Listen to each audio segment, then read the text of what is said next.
Hey man, how's your movie going?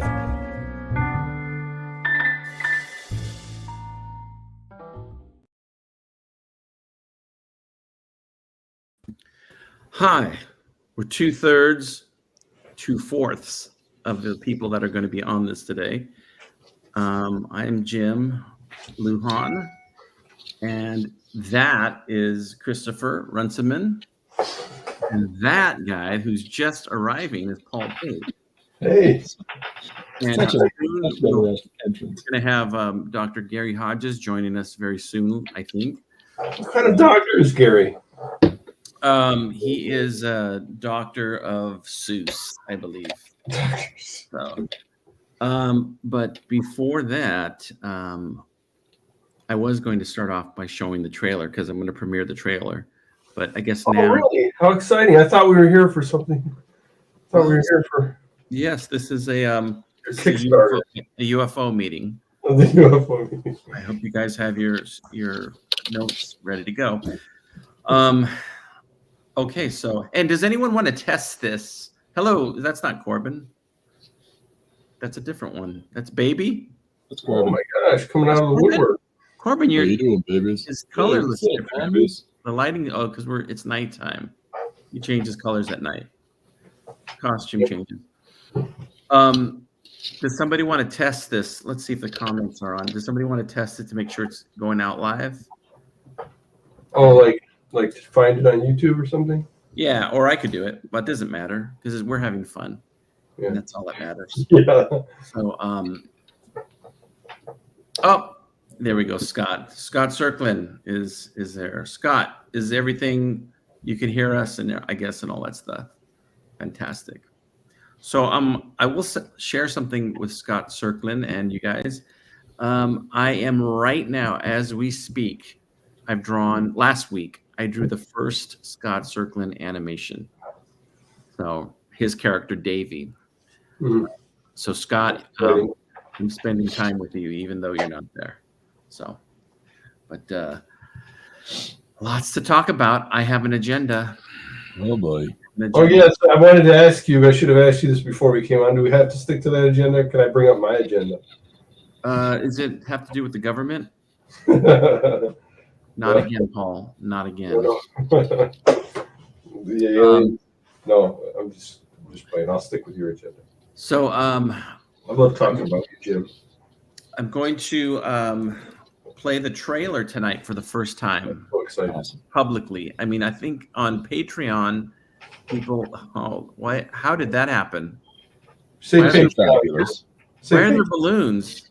Maybe it's because you said Patreon or Patreon. No balloons. What did I do? Did I go publicly? What the heck? Oh no! Let's go like that. I don't know if I can do that. No. Oh my! The true me is coming out. Oh, this is entertaining. In the code. Okay. So, all right. So, sticking with the agenda. Okay, I'm going to play the trailer, and I'm going to play it at 7:11. I'm going to play the trailer. Okay. It's 10:11 for you. East Coast. For 7:11. No. 10:11 Pacific. That's like Eastern. Okay, I'm going to play the trailer. Right now, it'd be like 5 minutes, 6 minutes. I'll play the trailer. But until then, let's talk a little bit about you guys. Paul Pate, jump into you real quick. I know you just finished your 200+ page book called Detective Perez and the Ministry of Darkness. No, wait, what's it called? I know. That's episode 4. Autotropolis. Autotropolis. Perez Autotropolis. So, Paul, congratulations, Paul. Congratulations. Thank you. Congratulations, Paul. There it goes. Woo! But Paul, you're not the only special boy on this podcast. We have another special boy right here named Christopher, who also finished his book, and it's 201 pages. It's not true. Yeah. Dare we tell them? Well, he's also an inch taller than I am, and a Yeah, year see, older. This is Canadian inches, he's maybe, but he's what is it, 5'18" or something like Yeah. 5'18". Yeah. In American, that's a nickel.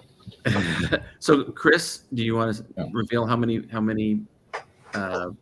pages your book would be? Oh yeah. So I just gotta get it set up online now, but it's an 80-page hardcover. Nice. So yeah, Beautiful. I'm pleased. Nice. To have it together, and it's volume 1. I plan on having volume 2 out by September. So Are these one-page comics? yeah, it's 81-page comics, and there's the cover. Ooh, wait, let's go with that. Let's go with that reveal. Hang on. The reveal, please. Controls. Why wouldn't it do it? There we go.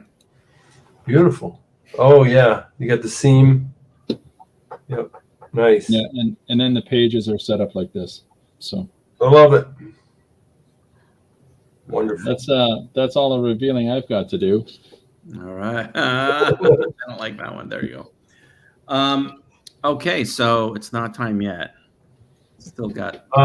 Hey, I got a sort of a news, something to reveal or whatever. Yes. What is it? It's actually your idea, Jim, but I would like to do this for my book. Is I want to come up with a page or a few pages of Detective Perez, the character. Mm-hmm. Like you draw him, a picture of him, and then Christopher, you draw a picture of Detective. Oh, like a pinup gallery kind of thing. Yeah, pinup gallery of just that one character. So it should only, it should only take a few minutes. But I would like to, all my artist friends and all my friends in low places are welcome to join into this. All right, I'm in.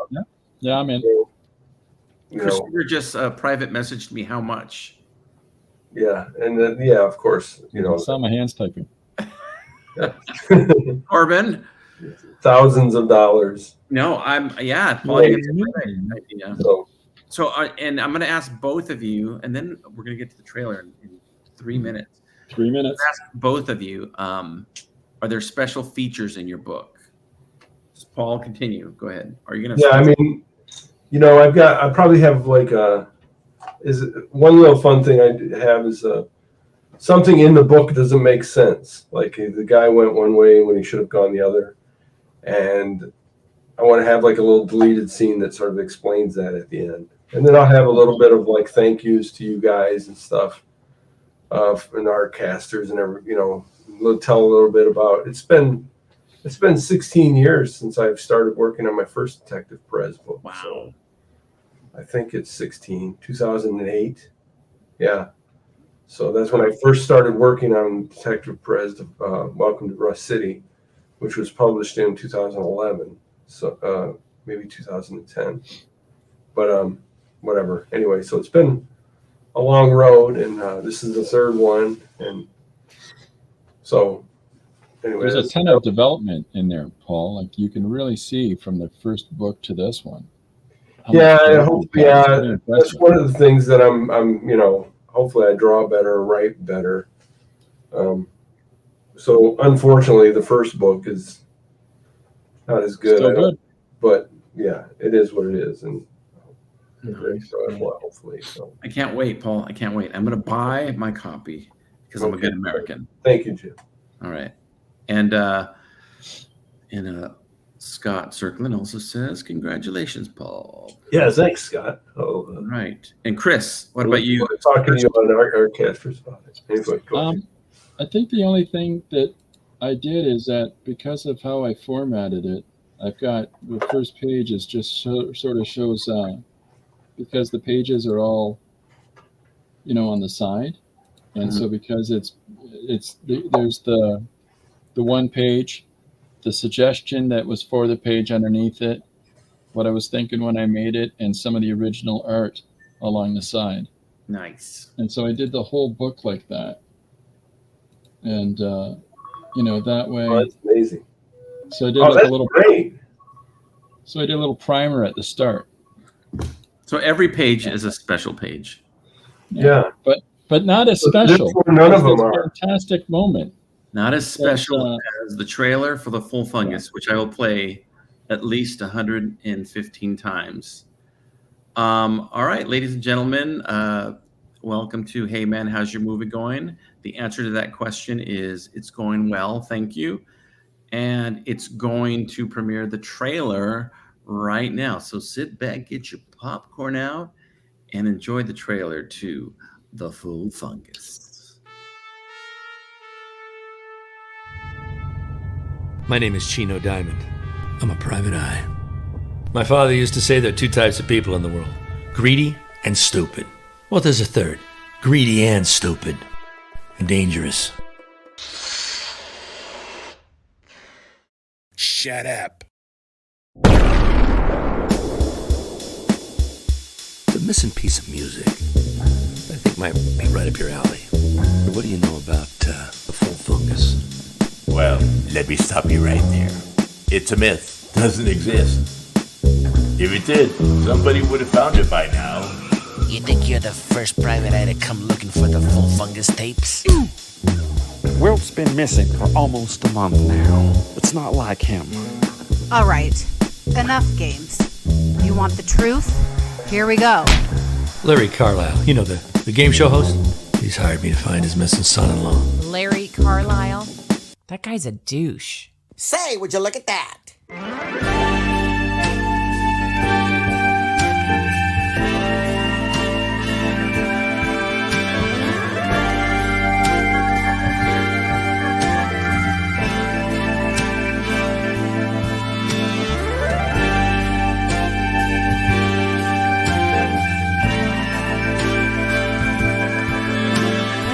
Every answer leads to a new question. Every question leads to a lie. My name is Chino Diamond. I'm a private eye.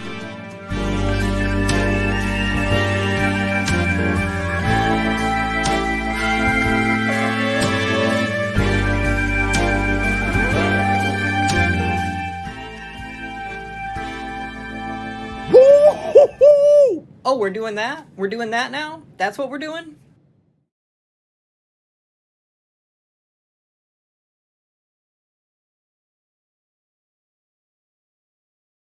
Wow. Yeah, bravo. You know what I noticed is that's actually a slightly modified version of the one that's actually online. Mm-hmm. And the reason why I noticed that is because the lettering on the official one has my hand lettering on it. So I know these things. But anyways, all the other content's the same. So I must have I've watched this about a half a dozen times already. It just there's certain little moments in it that just hit you, like doom. Speaking of certain little moments. Hey, this guy, the doctor in the house. Fashionably late. Sorry, I guys. hear the house calls. So now that I have a trailer, you're my friend all of a sudden. Great. I needed to. Yeah, I mean, look, I can't just hang out with anybody. Lots of people want my time, Jim. Oh my God. No, I got distracted. I was like, oh my God, what time is it? Gary, do you know that I'm working on a movie? Do you even I heard know? something about that. Yeah. Okay. I thought you just wanted me to do weird voices for you on your voicemail. I didn't know. That's my kink, but Yeah. Speaking of Paul. Yeah. You're the only one on this board that has not done a voice for me.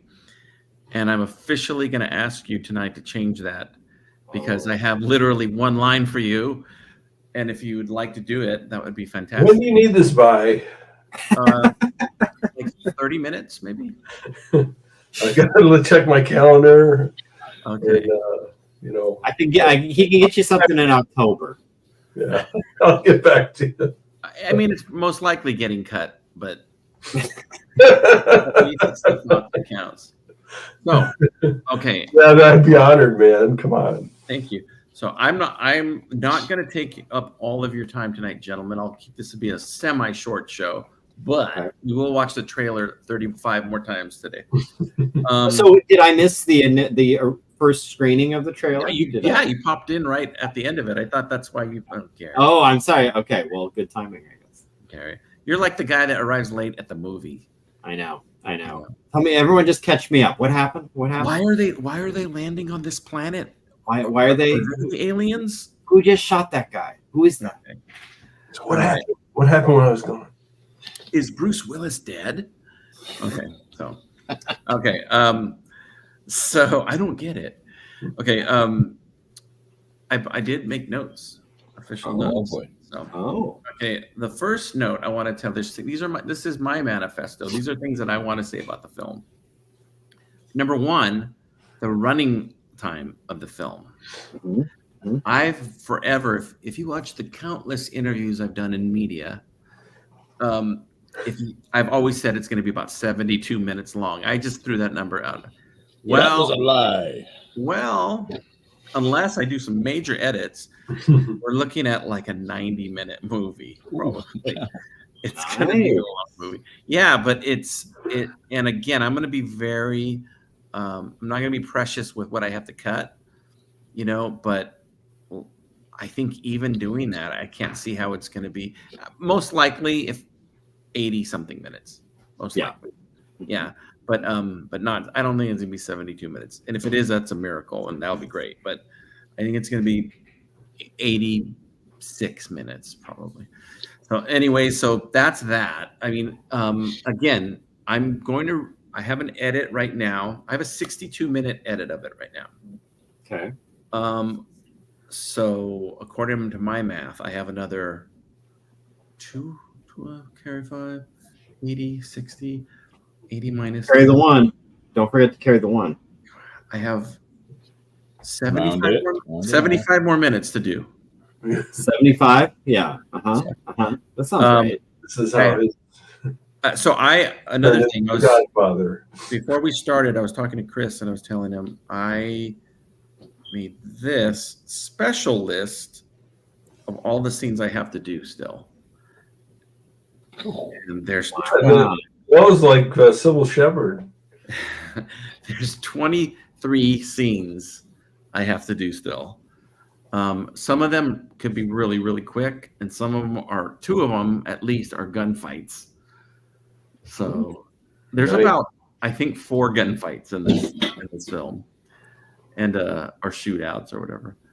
And those are fun. Those are fun to like find the gunshot sounds. I mean, there's also a car bomb in this film. My first car bomb I've ever done. I was surprised by Sorry.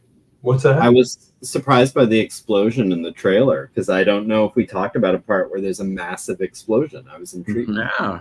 So there's so with all of this like action scenes, it's not an action movie. It's a talking head movie with some animation in it. There's a lot of dialogue, a lot of different characters. I don't know how many different characters are. There's 2 main characters, maybe 3, you could say, main characters. And then there's about 4 very strong supporting characters. And then there's 150 side characters or people that just pop in here and there, including some of the people on this call now. But that's been kind of the biggest challenge about doing this film, has been wrangling all the voices, but not so much getting them back. But once I've had them back, I have to organize them and chop them up. Yeah. Whereas when I do a voice, I'll be animating. This happens so often. I animate in the kitchen, by the way, my kitchen. Anyone's kitchen. Sometimes I break into a house, sure. But I'll animate and I'll say, "Oh, you know what? No, you know what he should say is this," and then I get this, and I go to the other and go, "Hey, blah, blah, blah, blah," whatever, and then I just go airdrop, bing, and then I have my new line. Yeah. Right. So it's instant. I don't even have to set up the mic or anything. And I've done this. I've done for many movies, so I know it works. In fact, we did some of this. I've said this before on Revengeance, an actual movie that played in actual theaters and such. But recorded on this. So I'm telling you, you don't need an expensive setup to do your audio, your films. But but yeah, like gathering the lines. I've got tons of lines from people that I still need to edit. So yeah, I'm thinking. Here's the other thing: release date is on my notes. So exciting. Oh. No, I don't have one yet. So but the I was like, I'm surprised you're going to commit to one. Yes. So originally, I thought, well, if you go way back to when I was just talking this, I hadn't drawn anything really. I told Paul, yeah, probably December 2023, and Paul said, "You're nuts," and I was like, "Oh, I love a challenge." And then come November, I'm like, "No, I don't like a challenge. Forget it." Right. So, Yeah. Soon I said, okay, maybe May. And every time I would say May, I give myself an out. I'm like, I'm saying May, but it may not be May. It might be something else. So, so right now I'm saying this, and don't hold me to this, but this is just a guesstimate. I for sure will have an edit of it by May. Yeah. If I get killed in a hot air balloon crash, by a seagull, Steven Seagal, he assassinates me while I'm on a hot air balloon. I will have an edit of this in May. Like I know I will, but a rough cut, super rough. Like I would, whatever the cut I have of it in May, it's not going to have all the music. It's not going to be, tweaked to where it's, really where I want it to be. But I'll have enough animation and stuff by May. End of May. I think you can do it, Jen. There's just two factors in order to make that happen. One, cocaine. Don't get in any balloons. Two, do all the things you have to do to make the film happen. Yeah. By May. It's that easy. It's just that easy. Two steps. Reference. So wait, I didn't write it down. Can you text that to me? Because I'm already confused. Also, don't cross any seagulls. That's another real easy thing you could do. Don't either Steven Seagal or Katie. Or Steven, yeah. Seagulls or seagulls or George Seagal. Yeah. Do not tie a bunch of balloons to a lawn chair and get in it. Okay. So far, yeah. And then Jim's got more notes than Juan Epstein. That's great. That's the second Epstein mentioned on this podcast. Sweat hogs Epstein. Juan Epstein would have turned in those notes too if his school bus didn't get hijacked to Cuba. Mama, an actual sweat hog y'all, just April is this April, Mama? Just April. Crafted. Just April was on my stream earlier today, and she said she'd come and check you out. Oh, well, hey, welcome. Thank you. Subscribe, like, hit that button. The whole deal. Thank you. Thank you. And okay, so all the other messages I have from people are naked photos they've sent me. So sorry about that. I hit the wrong button. So yeah. Scott says, "Boom, bam, 1, 2, 3, done, easy peasy." All right, so cool. So we're sticking to those. So what have we learned? Probably a not close to 90-minute movie. What if it's 100-something minutes? Will you guys still be my friends? No. Okay, so it's 110 minutes. So hard. Okay, and then it's probably going to be done. Probably be released. If I guess right, I'd say it's going to be like, here is the finished version in July, I'd say. Because I'm going to want to spend time. Well, here's a big factor. I've made probably 15 songs for this film. And out of those 15, probably 4 of them will probably make the final cut. Like I'm happy with them for this film. So I need to record a bunch of new music. And I told myself I'm going to do that in May. I'm going to dedicate a lot of May to making the music, but I'll also be animating and editing. And are you sure? Just as long as you don't start putting out a bunch of albums while you're making an animated film. That would be foolishness, and nobody does that anymore. So don't worry. By the way, you guys should check out Rick Murphy and another artist called Livingstone. They're really good. They're really good. That's just my personal opinion. Okay, so look at how nice this person's very sweet. Thank you. Done. Well, she's subscribed. She sent me cash. She is going to See, Gary, that's what a real friend does. The fake explosion. The fake explosion is still coming back. I just don't know when. When I start my next movie. So, by the way, and then at least one of you know about the secret deal I have going on in the back, and I'll mention that later about some cool stuff with the animation that's coming up too, involving streaming and this is blah, blah, blah, blah. So I'll tell you guys about that later. Yes. Signed, sealed, and delivered. Here's a hint. Oh. But okay. Okay, so sticking to the agenda. Okay, plan of release. Ooh, that sounds dun dun dun. Okay.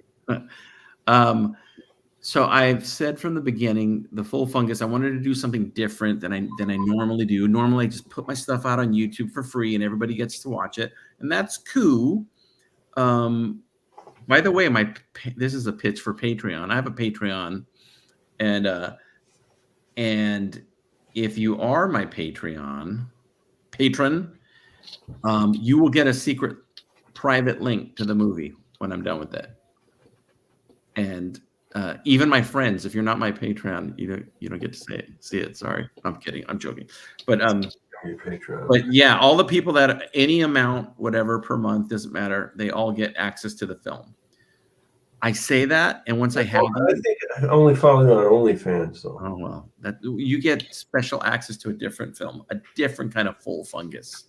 So, but yeah, my plan to release this, I've always said, is going to be festivals. So now I know what you're saying to yourself. You're saying, Paul, Chris, Gary,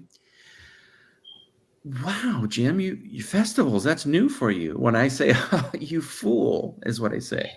Because don't you know? Don't you know? Oh my God. Look at Gary's name. We're doing this. Is this what we're doing now? We're doing this now? Okay, there'll be a story behind that. Okay, I'm playing the trailer after this story again. But I've played festivals, buddies. I've played many. In fact, young Joshua Kemble went to as a child, went to Spike and Mike's Sick and Twisted, and he saw a film I did called Mama, I'm a Thug. And that film played all over the world, including, I have the program somewhere, it played back to back on the festival with one Mr. Billy Plimpton. Nice. So Bill Plimpton's film played, and then mine played, like on the same festival. And I didn't know him back then. And actually, another guy named Rody Montijo, who's my friend, he had a cartoon in there too. And this is before I ever knew him too. And but yeah, I'm going to submit this film to lots of festivals. So I will say this, especially in the upcoming, 4 months, if you have a festival that you think I should submit to, just put it in the comments here, or send me an email, which is my name, jimluhan@gmail.com. And I'll try and submit it for that festival. All right. We got one. We have one here in London. And absolutely. I'm going to put I think that because I do some voice work in it, that makes it qualify. Done. I'm in. Oh. You're right. How many Canadians do I have in this film? Let's see. 11. I have one. Do I have any other Canadians? I don't know. Well, are you Canadian, Paul? Close. Very close. Does it count? I get partial credit? If it throws a rock hard enough, you could, deal with Canada. All right. Let's do it. All right. Arm for it. All right. So, and then Scott asks, did Livingstone start out doing those old gold beer commercials? I don't know. Maybe. That's a good backstory. Old gold beer. So we're going to watch the trailer, and then we're going to come back, and then you guys are going to be like, God, that's so good, Jim. So just a great closing line in it. And yes, watch the very end closing line, and you'll know. Okay, so here is the trailer for The Full Fungus, coming soon. My name is Chino Diamond. I'm a private eye. My father used to say there are two types of people in the world: greedy and stupid. Well, there's a third: greedy and stupid. and dangerous. Shut up. The missing piece of music, I think might be right up your alley. What do you know about the full fungus? Well, let me stop you right there. It's a myth. Doesn't exist. If it did, somebody would have found it by now. You think you're the first private eye to come looking for the full fungus tapes? Wilt's been missing for almost a month now. It's not like him. All right, enough games. You want the truth? Here we go. Larry Carlisle, you know, the game show host? He's hired me to find his missing son-in-law. Larry Carlisle? That guy's a douche. Say, would you look at that?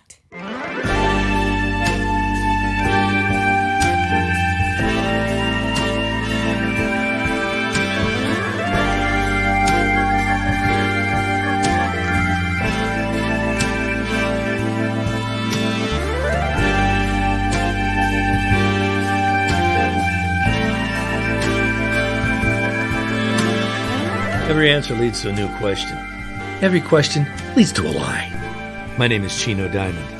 I'm a private eye.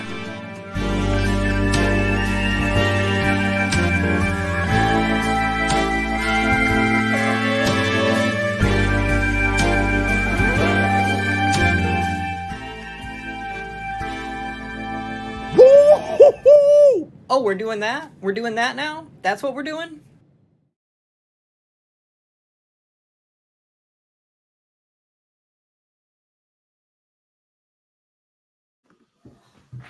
Wow. It's the no, please, guys, please, please, no. Well, the one that gets me every time is Larry Carlisle. Would you look at that? No, that's Shut up. Well, that's his name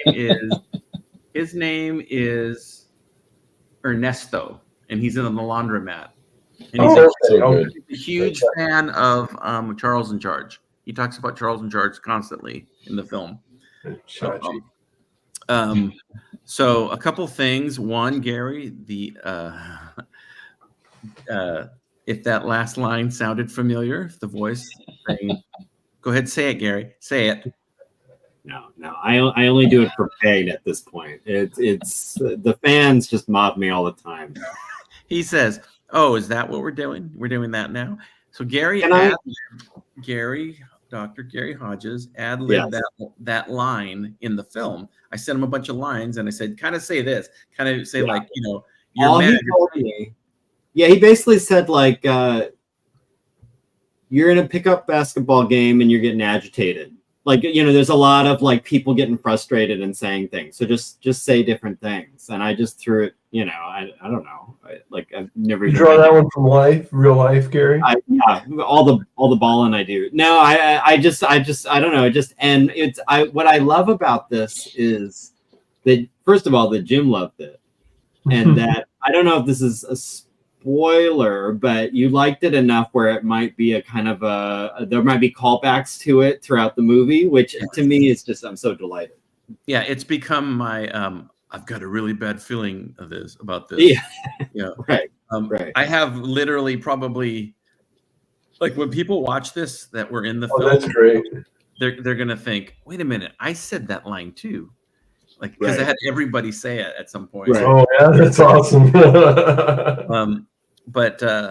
Yeah, so I don't know how many of them I'll keep, you know, but when it works, and there's a few I'm for sure keeping, but it became the catchphrase. So here's another little trivia. Oh, by the way, at the trailer, I plan to do a second trailer a little bit down the line, and that one's going to be mink fungus heavy. Okay. He's not that much in this trailer. He's just a couple shots. The other one's going to be flipped around. It's going to be mostly mink and then a few other things and the full fungus and stuff like that. So what is the full fungus, you ask? I mean, it's not a spoiler, I'll tell you. The full fungus is a piece of music that the legendary jazz artist Mink Fungus was working on at the time of his death. And but it exists. And people, it's like the Holy Grail. People don't believe it exists. Some people, jazz aficionados, have hunted for it, you know, collectors and all this stuff, but it exists. And then when it shows its when it's brought to the light, all of a sudden some mobsters want to get it, and that's kind of what this film's about. They're hunting a guy that has the full fungus, and et cetera, et cetera. Chino Diamond is thrown in the middle of it. He's kind of like an LA noir cop, but semi-bumbling, but still gets the job done, and he's hilarious. Charlie Rossman plays Chino Diamond, and Deacon Burns from Counterclockwise plays not only mink fungus, but his it's not estranged. Would he be bastardized? I don't know. He never met his son, but he plays his son, Wilt Fungus. So, and I'm going to name all 250 characters right now in the film. So here we go. But, I have a question, actually. Yes, sir. Okay, so you and we bonded over our shared love for kind of LA noir PI movies and stories. Are there any influences you'd like to talk about, like movies you're either you're keeping in mind or that you feel like are good touchstones of like that represent the genre? So I know you're talking about The Long Goodbye. That was for sure The Long Goodbye, but we bonded on that one early. Yeah, that's yes. Tone wise, and I guess visually, the closest thing I could think would be something like The Big Lebowski, because it's got that kind of a vibe a little bit, but thought wise and planning wise and stuff, The Long Goodbye, Elliot Gould 1970s film, because it's like it is literally a book turned into a film, but it plays like a book, if you know what I mean. It's just, you go, why are we going here? And then why are we going? The Full Fungus, I don't think I'll lose anybody with the story, like what's going on, but there's going to be a lot of like, well, where's this going like now? Because it takes a lot of turns and but there is a through line through the whole thing, and that's finding Wilt Fungus. And that is also, Wilt is basically tied in with the Full Fungus. It's the same thing. Finding Wilt is finding the Full Fungus. And also, he's dead at the beginning, and you learn that at the end of the movie. And also Rosebud. Vader's Luke's dead. Yeah. And who's Kaiser Sose in this? Yes. Yeah. Oh, yeah. I think so.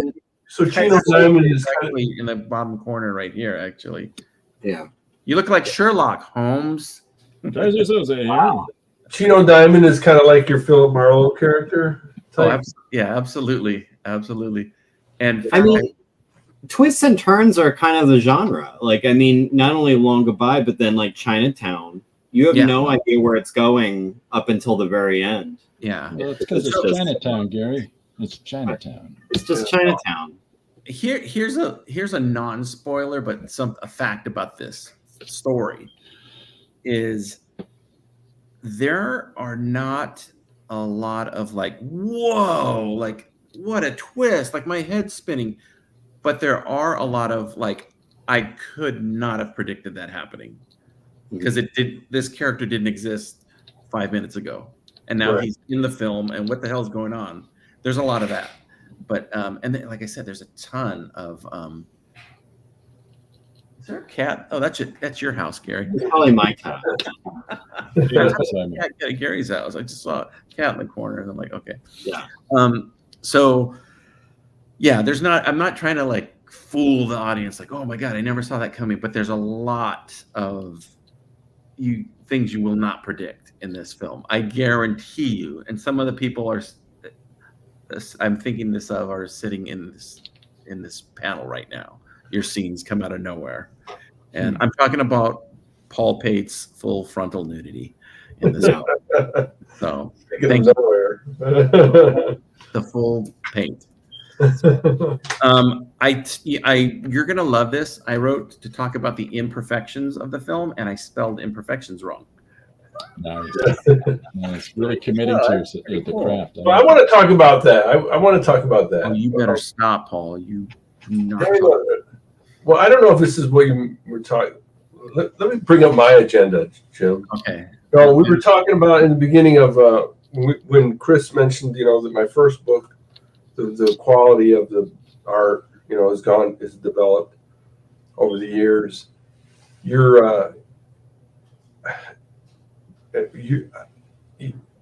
Has your art?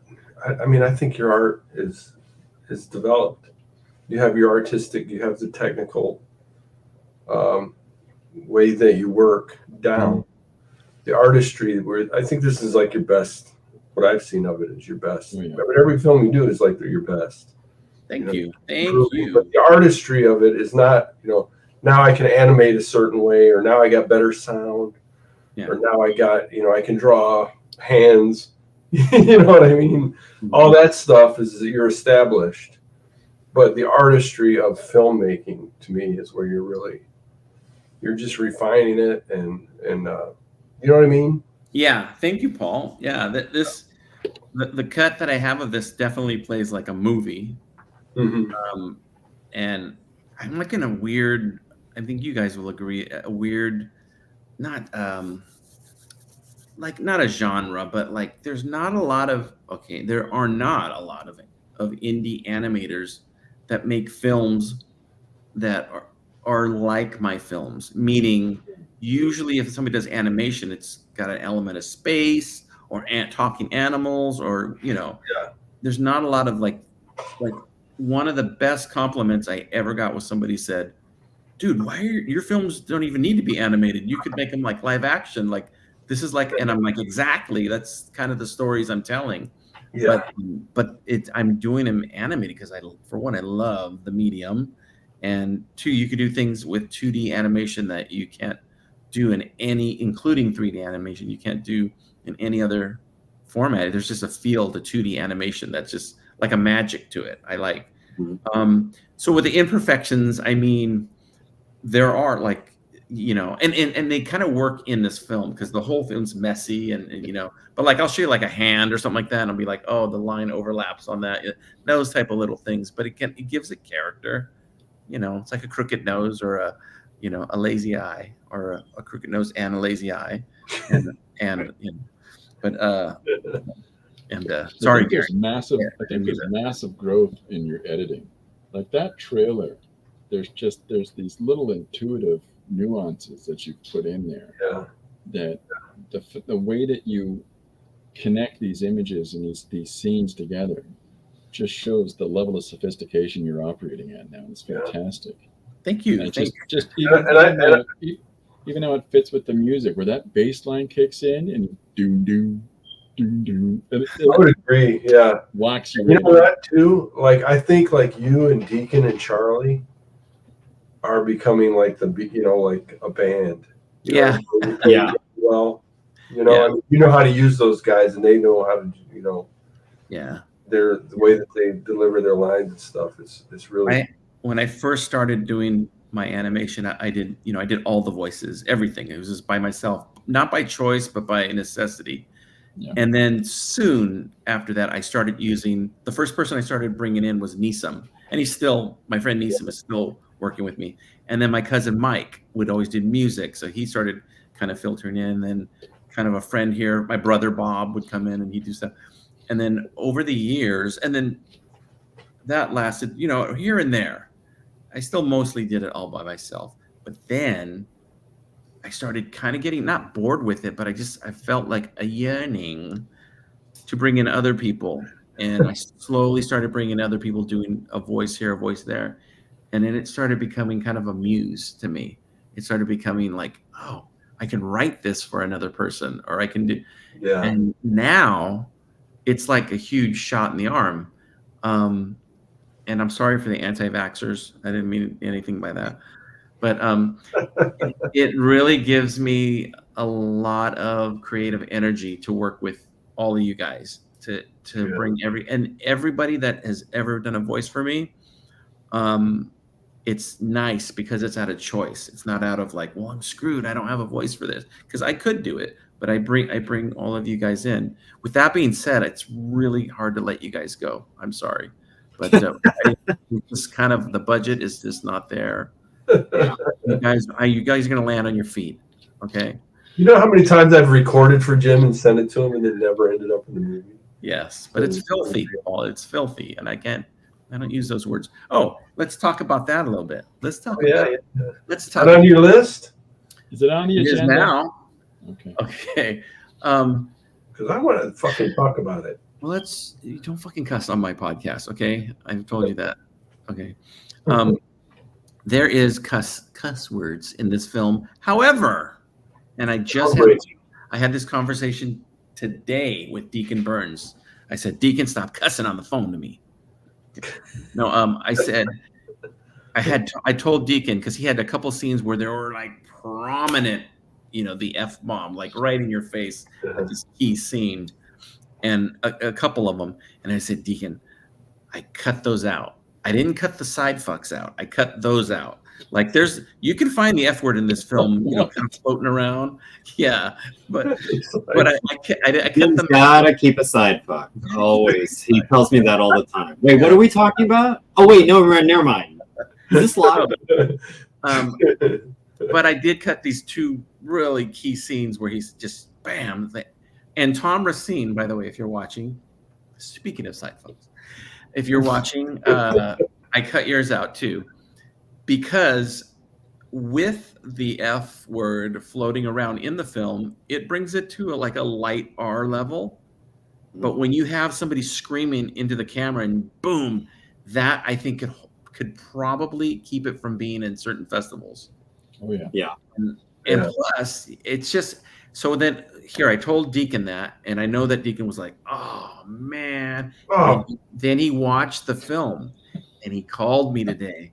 And he told me, dude, it worked. So Deacon, I know you're out there. You can testify to that. He says it works because, like I said, it's still got the adult nature and everything. And by the way, somebody told me one time, they said, man, your movies look like they should be filthy, but they're not. Like they look like everyone should be cussing all the time. Just by having that look and feel, I think you'll scratch that itch. But I would rather have a hardcore PG-13 than a really light R. So there's an orgy scene in this movie, right? There's 7 orgy scenes. It starts with an orgy scene, and then it goes into another orgy scene, and then Clint Eastwood has a threesome, and then he has another threesome in it, and then there's an orgy. By the way, that's a joke about the mule if you've seen the film. So, but it's not a kid's film, but it's not like. It's not the type of film somebody walks in the room and they go, why are you, Christopher? Why are you watching that garbage? Like they won't say that. I'm sorry, Chris. I'm upset. I'm sorry. Trigger. Okay.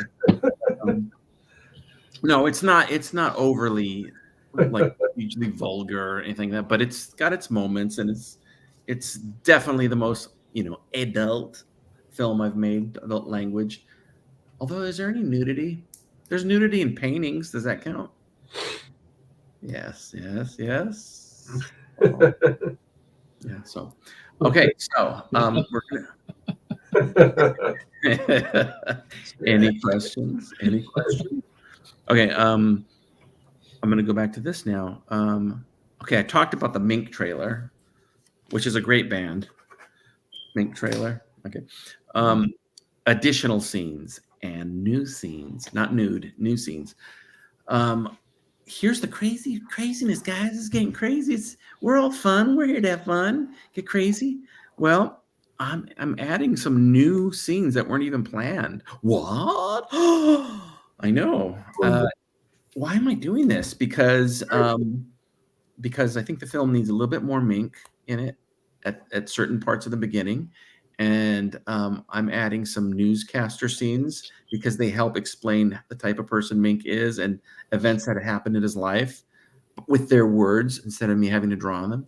But I'm adding several scenes and a couple of other little quick scenes. But yeah, so besides the 23 scenes there, I probably have like 3 more scenes. I got an idea. Wouldn't it be fun to do like a live action, like kind of like interview show, like 60 Minutes or something about mink fungus, like people talking about them, Yeah, like, like us, like us, like the Artcasters or something, talking about. Animate that as well, Jim. Yeah, call me when you edit that. Call me it, and I'll watch it.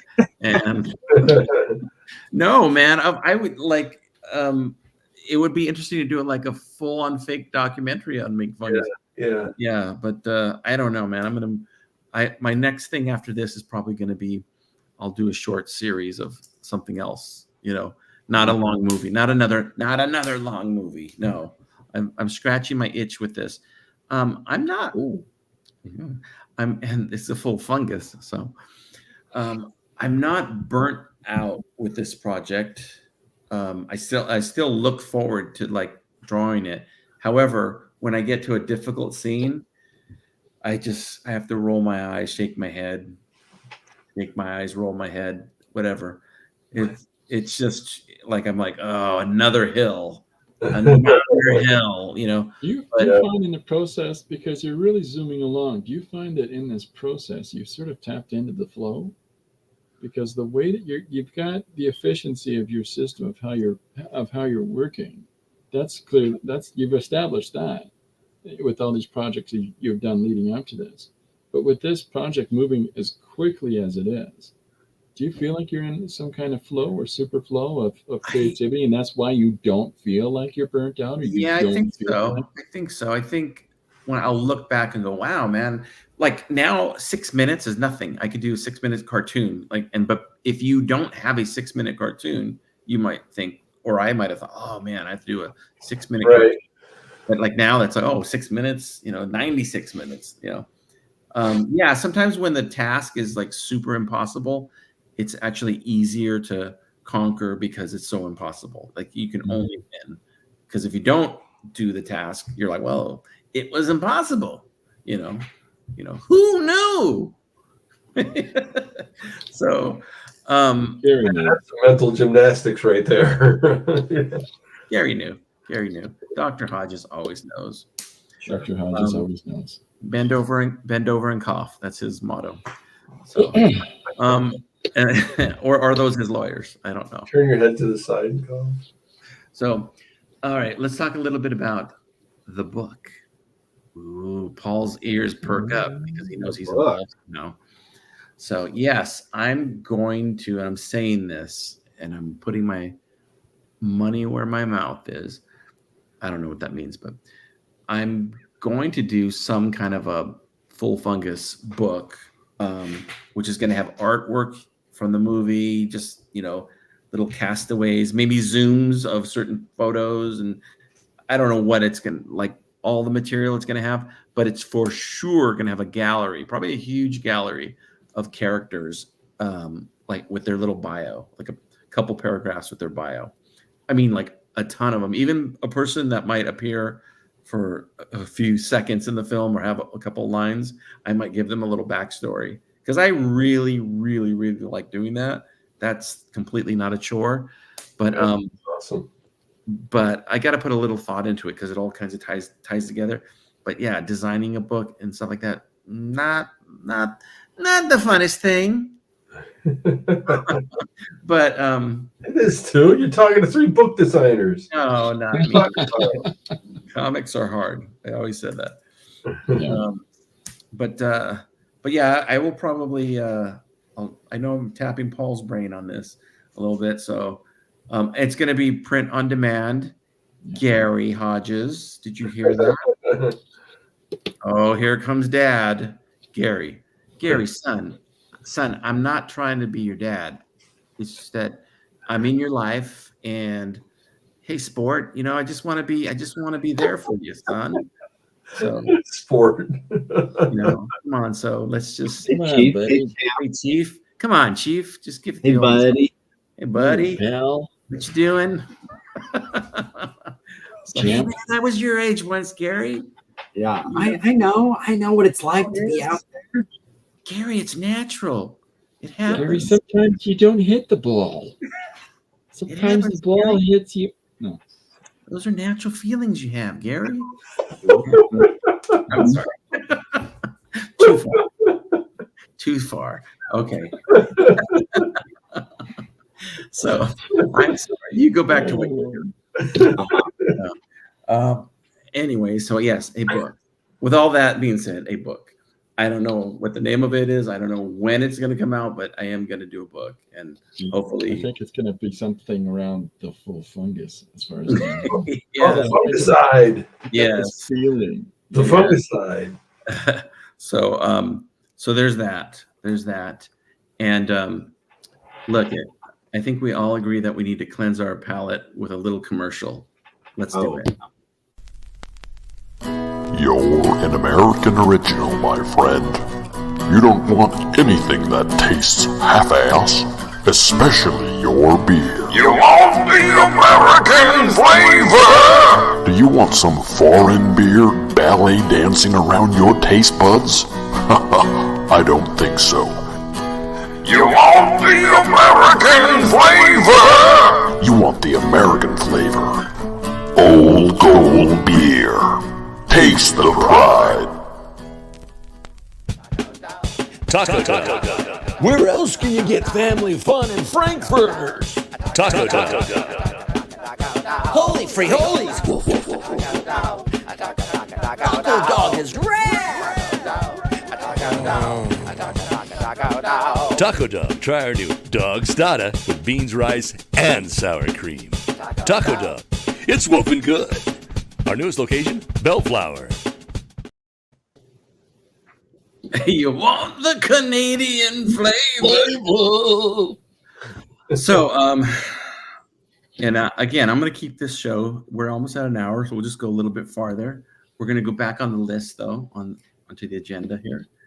And I want to say thank you to everyone that has done a voice, or as importantly, everybody who's asked about the film or has encouraged the film, and the Patreon patrons. Thank you guys. You guys have been huge. You guys are making this happen because you guys are paying for my Adobe. So I'm not poor. Thank you. So some of the technical stuff. Yeah, this film is drawn on an iPad and animated in Adobe Animate. And I'm using Final Cut Pro to assemble the film.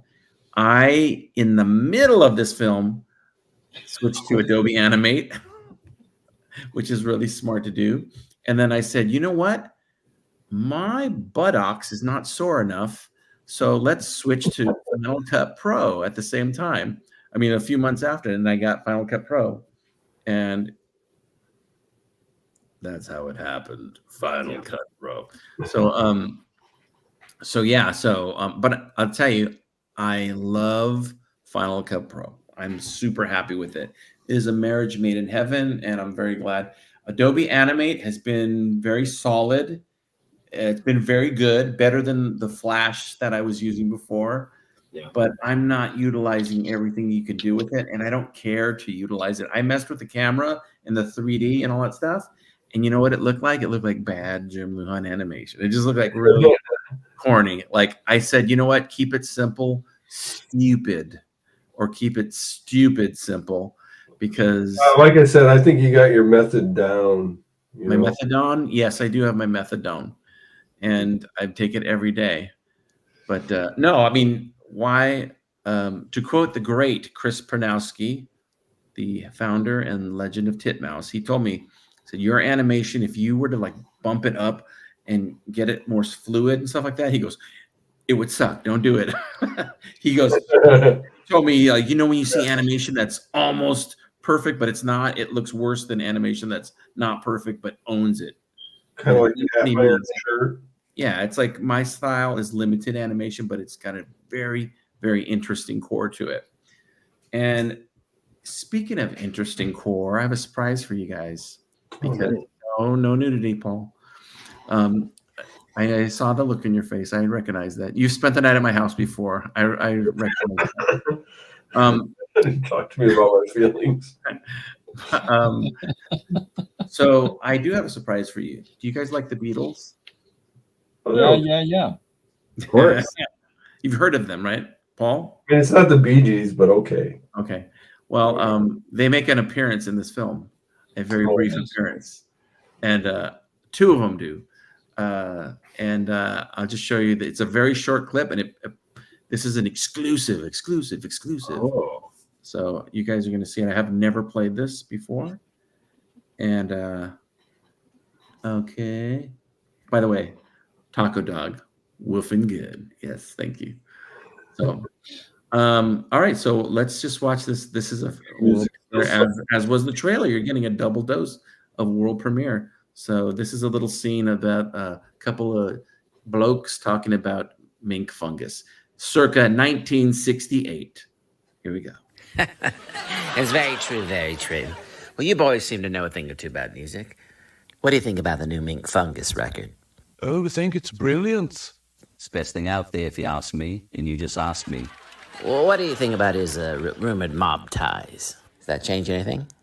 It's all just rumors. There's no difference between the mob and the record companies, except the mob's nicer. The mob's nicer.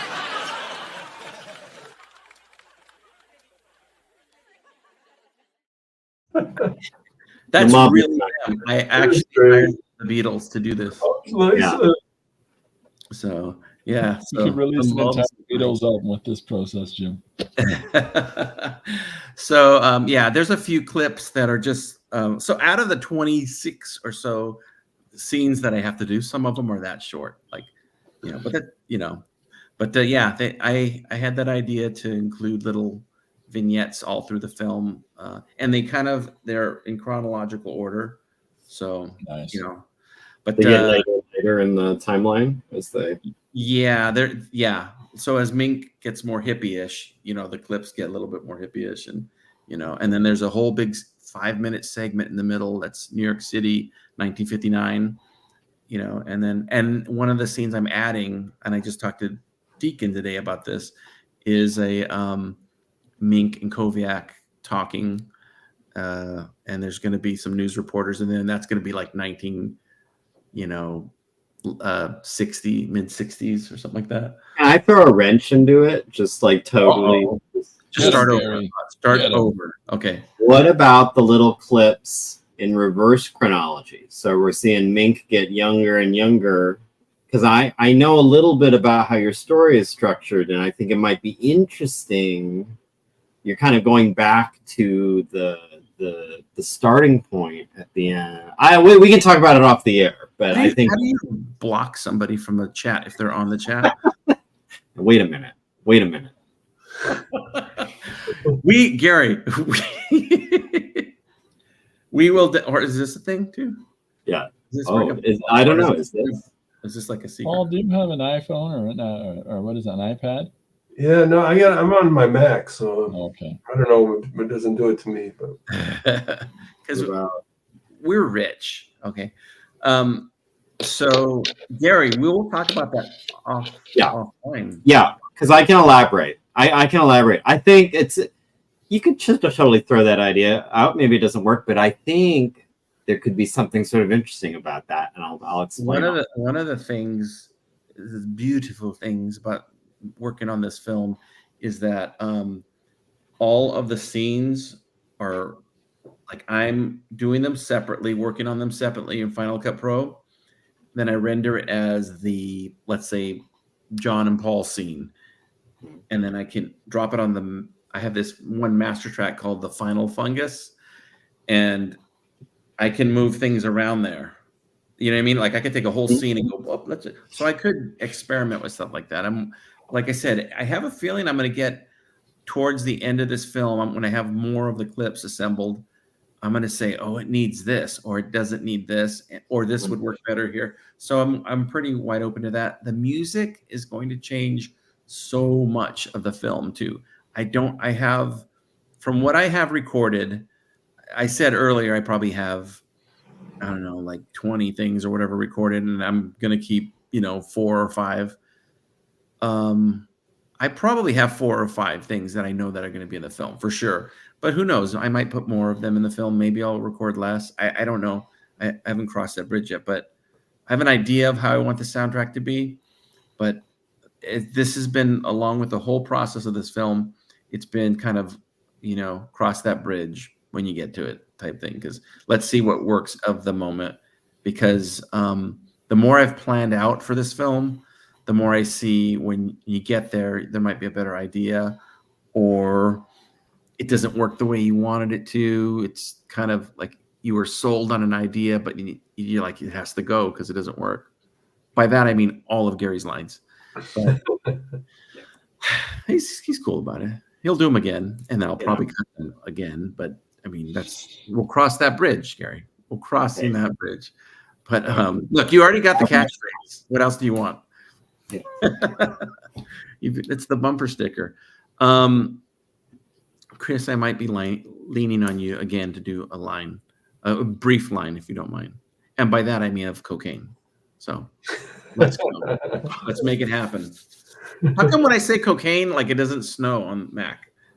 So, is there a snow? What if we do this? What if we all do this? If we all do this together, then there should be more. I feel like OK should do something. Yeah. Yeah. When you do that, I don't know. Am I doing it right? Am I doing it? Am I doing it right? So you got a great comment from Retro Art Lab there, Jim. Oh wait, I didn't even see the comments there. Dereliction and keeping up with your commentary. Thank you, Retro Art Lab. Thank you. Let's see. 2 more things, then we're gonna go. We're gonna go. I know there's a lot of people watching this that haven't seen. Now they've seen one scene from The Full Fungus. They probably haven't seen it. I think I have a short scene I can show them. This is very short. This is in the film, but let's watch some of the band. This is Mink Fungus's band talking about him because he's having an episode. So let's watch this. I think I may have seen it. Yeah. So. Man, me keep saying the money's on this way. The money's on this way. You ask me, I think the money done lost its damn way, you dig? One of us needs to talk to Mink. I mean, when he ain't high. Or maybe it's better if he is high. I don't know, man. Mink ain't the problem, Peebo. It's that Koviak. That fool's just crazy. I ain't seen a check in about 3 weeks. What about you? I ain't signed up for this. Fool, Koviak don't give Meek the money. Meek can't give us the money. You want to talk to Koviak? Yeah, I ain't think so. All I know is that I gotta get paid. Yeah. There's the Canadian.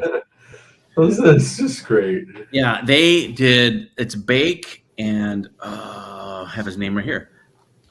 This guy Michael Baker. He goes by Bake. He did the drummer. The guy that says, I ain't seen a check in 3 weeks. That guy. That's Bake. And then his name's Michael Baker. And then Deacon is the one that goes, "Fool, Mink ain't the problem." That's. And then Abdullah Drake, unbelievable. I love his job. He's the sax player named Peebo, and he's the one that says, I didn't sign up for this. That guy. Yeah. That's. I like the line. He says, somebody better talk to Mink. When he's not high, or maybe it's better if he is high. I don't know. And whoever wrote that is a genius. I wrote that. Oh my God, I'm embarrassed. I can't believe that. Well, I mean that is really is a strong suit of your work, Jim. Is your writing is so on point. You've all witnessed how the writing works, though. Like I'll send you a scene, and like here's the intro of kind of what's happening, and then here's some lines, and then a lot of times there'll be a priceless ad lib that happens. Yeah, that's where. Actually, you too, Chris. You played the bowling announcer, and there's some really killer ad libs in there. So, yeah. By the way, Chris, your bowling announcer scene, 100% done. Like I finished it all. Yeah, I got it in the film, and it's all there. So I might lean on you for a couple of new non-bowler. Whatever you need. Yeah, money. Can you send me money? I've been working on this new impression. Here it is. Ready? It's Jim. Hey. I'm still working on it. It needs a little more. That was a good start, though. That was a good start. Yeah, man, that's 2 weeks of work. That's really. I felt like I was there. So, okay. Comment. So, Gary, your top 5 things about this movie. I'm blind. I'm playing this blind. I got to get paid. Yeah, that's good. So, any questions before we go for the people in the chat or the people in the box? Let me know if you do, because I will go to the last of my notes here. And actually, I think I've additional scenes. We did that, but yeah, that's what I think of these notes. That's right. I will say thank you, Dee Dee, for the stickers, because this is my go-to book of notes. And now you wonder how I do my dialogue. Jim, how do you do your dialogue? Well, this is how Jim does his dialogue. He writes it out like that, and then also some of the scenes that I added today, I wrote in here of what's going to happen in them. And hold them up really close to the camera. Well, even if I did, you can't really read them. It doesn't tell you much. No. So I write in Navajo. So anyways, I'm really excited, and I'm looking forward to getting back. In fact, after we sign this off, I'll probably do a little drawing for the film. When's it coming out? When's the release date? December 2023. It'll be released. You can't wait. You're releasing it on YouTube, right? That's like in time for Christmas last year. But yeah, I will not. I have no desire to do a back-to-back feature film unless there's huge amounts of cash involved. Yeah. And okay, so here's a question I have for you. Do you find that because of all of the short pieces that you've done, and then on top of that, like the segmented pieces that you've done that make up a larger whole, like counterclockwise, right? You know how you did that in small pieces and then big thing? Mm-hmm. Do you find that has helped you really refine your ability to just break into scenes, just do these little character analysis, in this little dialogue or little setup, and then just incorporate that into your larger narratives? I think so. It's helped me approach the big pie by learning how to do small slices, and then pretty soon you have a big pie. Like it really helped me. These little small scenes help me build the big narrative overall. Is it overarching or overarching? The word arcing. It's overarching. It's overarching. Yeah. Overarching narrative. Nobody says that. On tap. Do people say overarching? Yeah, they do. I've never heard. I don't think I've ever heard. Let's consult the interwebs. Okay. I got a Actually, question. Siri. Let's let Siri fail it. Oh, interweb. Siri, is it overarching or overarching? Sorry, Gary. I don't have that information.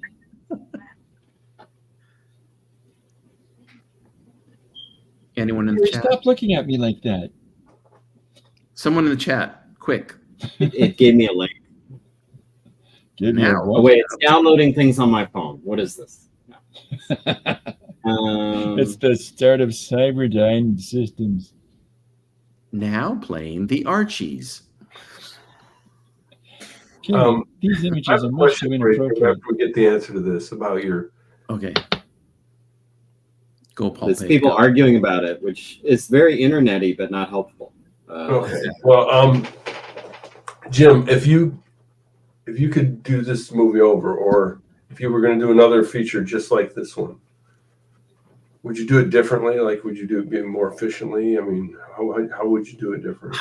I would. I think I would write a more a tighter script. Not meaning like, oh, the dialogue has to be snappier, but I mean, this happens, and here's what happens in there. This happens, here's what happens here. This happens here. So the only reason I would do that is because, and I think a long time ago, you and I talked about this, is I'm in a position that people that are working on a tight script dream of being in this position. Like, oh man, I wish I could just do whatever I wanted right now instead of doing this. Well, I'm all whatever I wanted. And I wish I had more discipline. I'm the kid that gets to stay up as late as they want, eat whatever they want, come home whenever they want. And he's like, man, I wish I had parents. You know. Sorry, But Gary. when you look at all the shorts that you've done, and then this is so tangential, of course, the only progression you're going to see is where you're going to go into a really tight script at that point. It's kind of like the course of action that you've been following. Yeah, I mean, it's working, but it's exhausting. Well, And do you That's think that the you would overarching idea. Well, go ahead, Gary. By the way, so it's apparently pronounced overarching, but it's spelled ARCH. Oh yeah. So it's like the arc, like in Archaeopteryx or archaeology, like that kind of thing. So there's the weird discrepancy. Okay. Spelled like Archaeology, art. like dinosaurs. So it's arcing, like Alan arcing. Overarching I don't story. know about that. Sounds douchey to me. Did you say it sounds douchey? Yeah. Overarching. That's what I've heard overarching, but I've also heard That's overarching. Well, that's how it's spelled. So people are sort of right, but that's not how you People pronounce it. mispronounce stuff all the time. I heard it last time I was at an Archies concert. Here's something I learned. Thank you, Comic Lab, Dave Kellett and Brad Geiger. You know, people say, man, I'm chomping at the bit to get to this thing. Champing. It's champing at the bit. Yeah, it drives me crazy. It's a pet peeve. But I don't like that it's champing at the bit, because chomping at the bit sounds like a horse just trying Chomping at on the a bit. Yeah, Why right. is it champing at it? What does that champing. mean? That's the term they use at the horse stables is champing. Why? What is so champing means like they're trying to get the bit still they're guess. champing at it? Yeah. Because he was yelling at his horse saying, "You're gonna be a champ, Get goddamn!" on there. Click on that. You know. Okay. Well, I'm champing at the bit to tell you thank you for asking that question, Paul, and I hope that answers it. And thank you for support. And you know, keep working on your films. And you know, kids like you, we need kids like you in the game because. No, I would. Okay, I got one more question for you. You go for it. But I would have worked on a tighter script to stay on track. Okay, yeah, but do you think that you would have come to the place where you are now? The film would be the same if you had done that? I mean, No, you could absolutely grade not. it along the way. Yeah, all the stops and starts and turns and twists and turns. It would have In the creative lost. process now have created what you know. So it was almost like you're writing along the way. Well, Who does that? It would have lost spontaneous magic. Yeah, the spontaneity of it, you know, which is So- a great ELO album, I think, right? But it would have lost the spontaneous magic, but it would have gained clarity, I think, because now I'm kind of reverse engineering some of the clarity. Like, ooh, I need to, like I've done it in a few of these scenes where I'm like, it's not clear enough. What But I mean, you don't think of every twist and turn, and you don't think of all that when you sit down to write it and write it through and write it tight. Absolutely true. That's true. That's You know, absolutely true. by marinating in it for the months and months, Mm-hmm. then that's when the creativity starts coming up. And so to be open to these changes that you're making, Yeah. it maybe really adds to the richness of the film. You know, that might otherwise not be there. It's the difference between planning a climb on a mountain to just saying I'm gonna wing it. It could go horribly wrong. You could end up on the bottom of the cliff, laying over some rocks with the vultures. Strewn over some rocks. Yeah, I think a lot of that foresight, like a lot of that planning, that highly structured, really tight script and really tight layout for how things are going to go, it benefits when you've got more people working on a project. But when it's just you, Yeah. you know, No, I think definitely like every creator has their own. Well, I will say this though, to bring up another point. My method, if you would have had young Gary Hodges doing my method, he would have jumped out of his one-story window because it would. We talked about this. It would have driven him insane. Over and over until I finally died. I would just have to throw myself out onto the lawn, go back in, let myself to the front door, go back to the window, throw myself out again, and just keep doing that until it finally. Yeah, Gary, it's I died from the 6-foot fall. it gives you like working in my style. we kind of talked about this, gives you kind of anxiety or like, yeah. You can't. Yeah, you're more measured out. You're more like, okay, this is gonna happen. I have to, unfortunately, and we were talking about this, I think, recently. You can't pre-plan enough to really anticipate. There's always an element of finding the story as you're doing it, which is what Paul, I think, is talking about. Like, you're kind of doing it in this, you're having these aha moments, and you didn't plan that. Now it's there. I think that's always going to be part of the process, but I do try to do so much preliminary work to at least have a sense of like where I'm going and where the beats are, where I think you just kind of follow your nose into the woods and, have an adventure. Like, I try to, at least, it's like, I know at least I'm trying to end up here. And I think there'll be these kinds of stops on the way. And I try to like target it a little bit. It's still always a messy process, but I try to. My daily ridiculousness has to make you break out in hives then. Just my whole fly by the seat of my pants on a daily basis. Yeah. I apologize. Well, I think that though, I apologize. It's fun to watch, for the people, because I'm probably closer to what Gary does, myself. And so I just enjoy Jim and Chris when you guys just wing it, just go nuts, It's just it's relaxing. It's enjoyable. To be fair, right? Am I right, Gary? Yes. It feels like a totally different kind of creative experience. I mean, you break the film down though. I mean, your story down though, like right. So I mean, I do have that. Yeah, I do have the breakdown of the film, but what ends up happening is you get to like number 12 and you're like, that would actually work better here, and then if I insert something new, you know, so this is what I think you're running into this too. You're going along, you have like a moment of inspiration. Oh, I'm going to put this character on, or this is going to happen. Wouldn't it be cool if this happens? Yeah.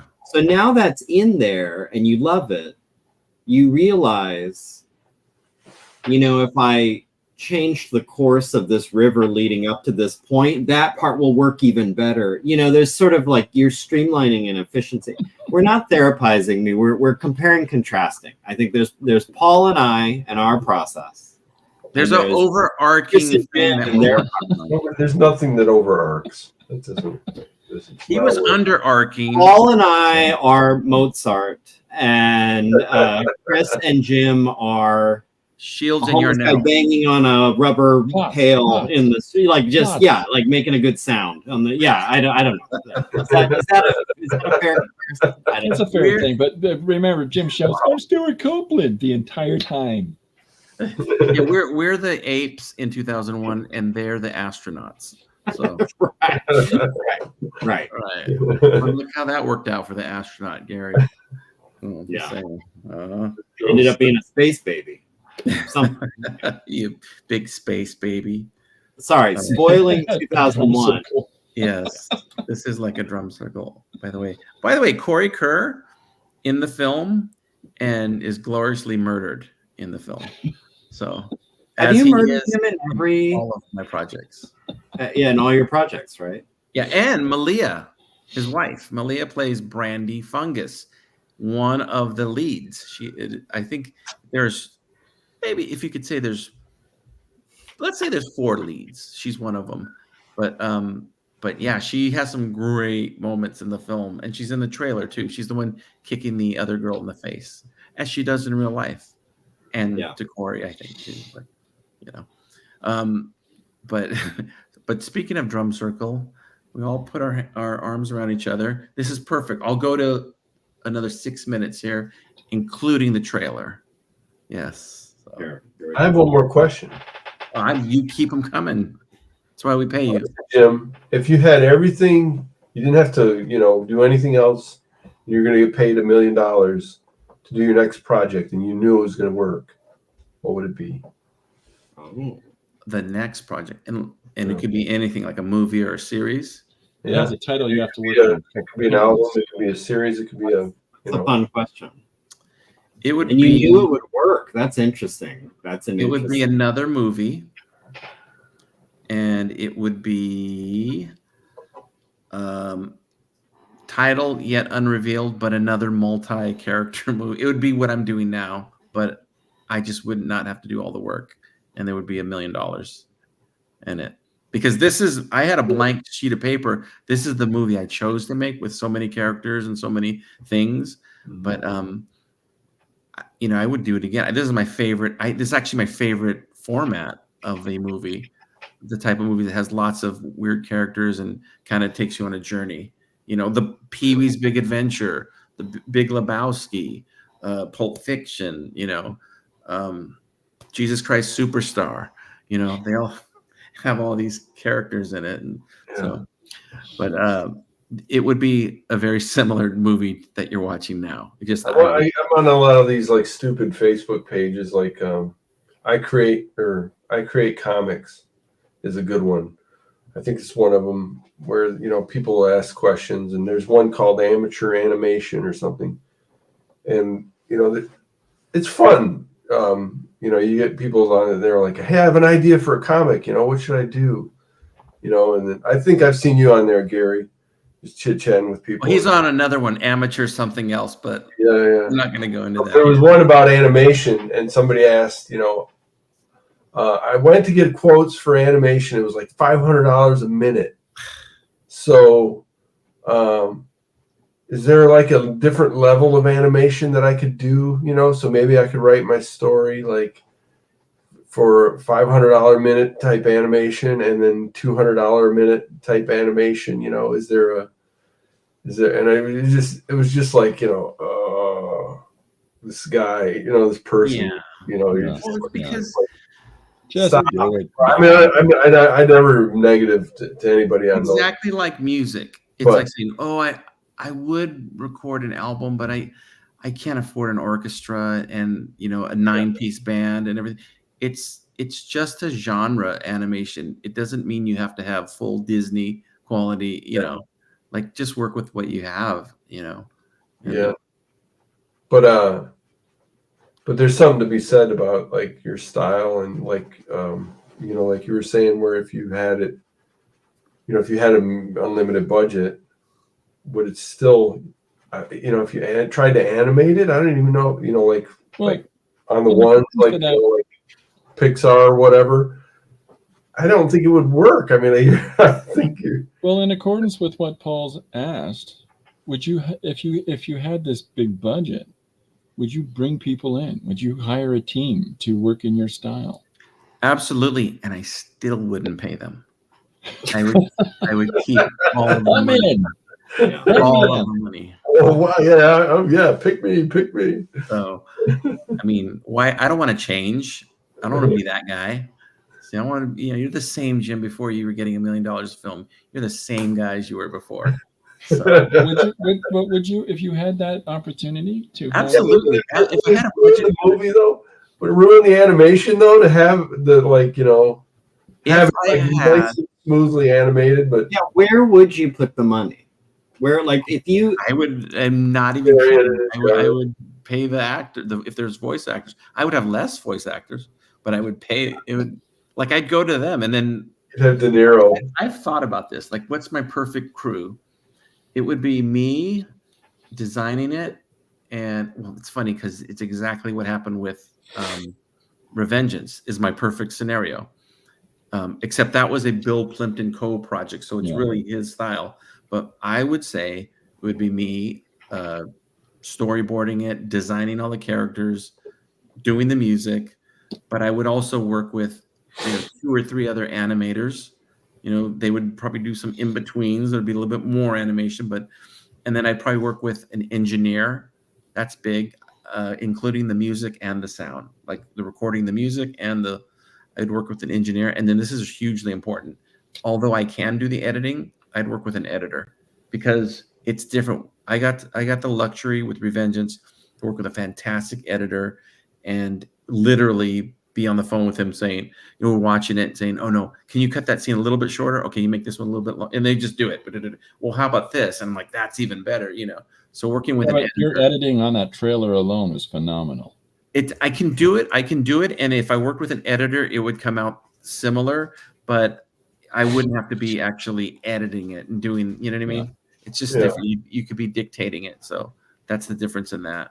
But yeah, I'd still keep the crew. Oh my God, someone's here. Call 911. Okay, we're safe. She looks sketchy. She just stuck me with a syringe. Paul, where would you put the $1 million?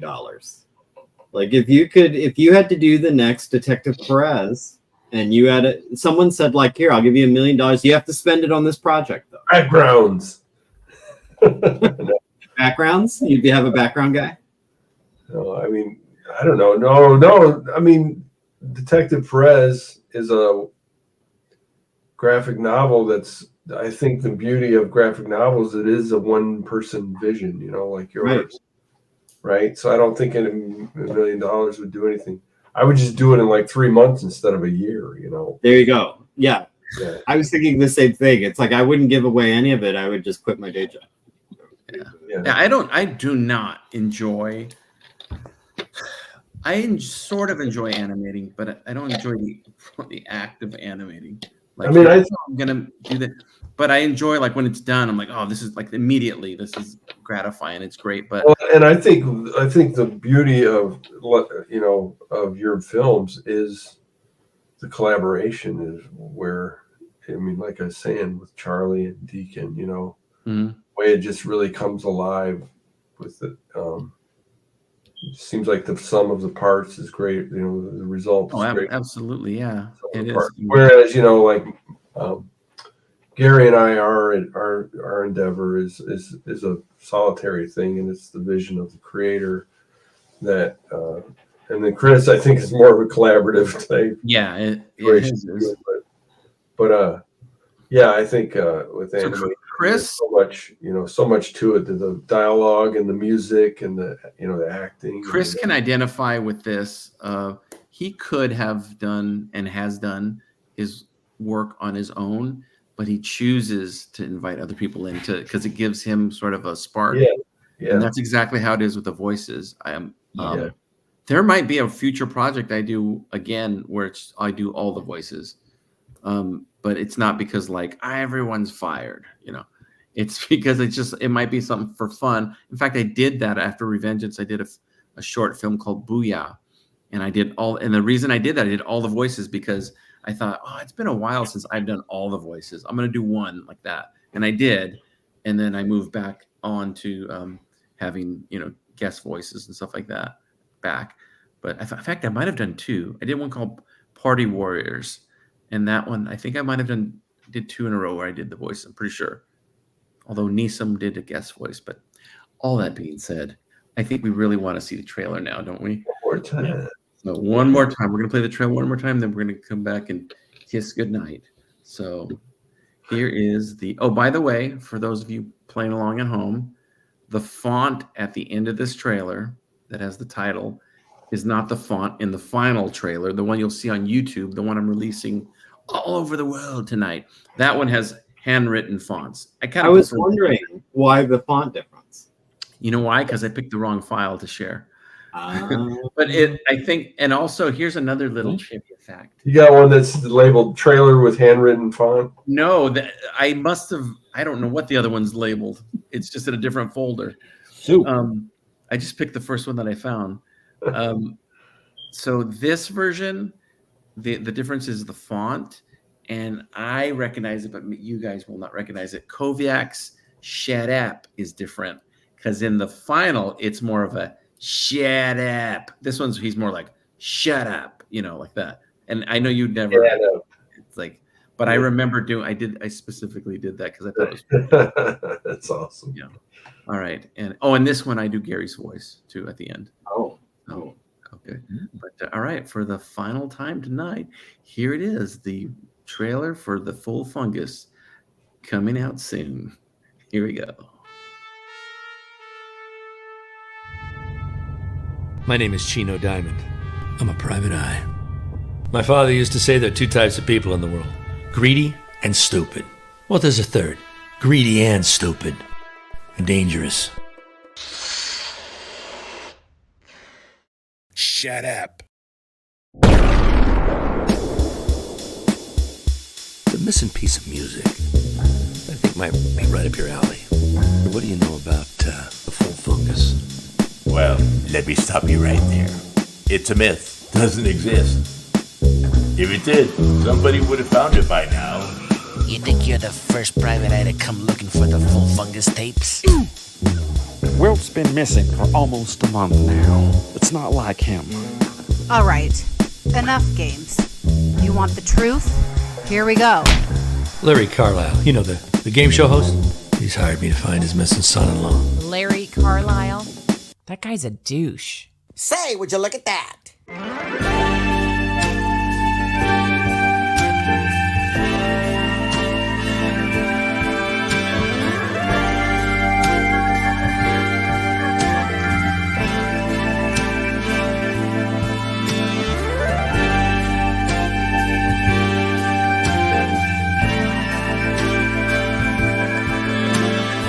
Every answer leads to a new question. Every question leads to a lie. My name is Chino Diamond. I'm a private eye.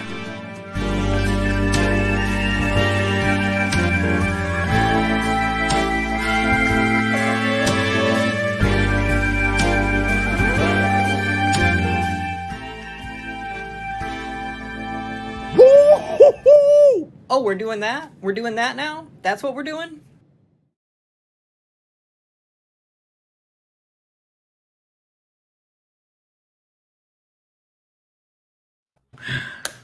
This movie has everything. This movie has lap dogs and basketball and boats in the ocean. It's got Bowling. And in that last shot where the guy goes, woo hoo hoo, it has so good. a cameo by young Barack Obama. Nobody has noticed that.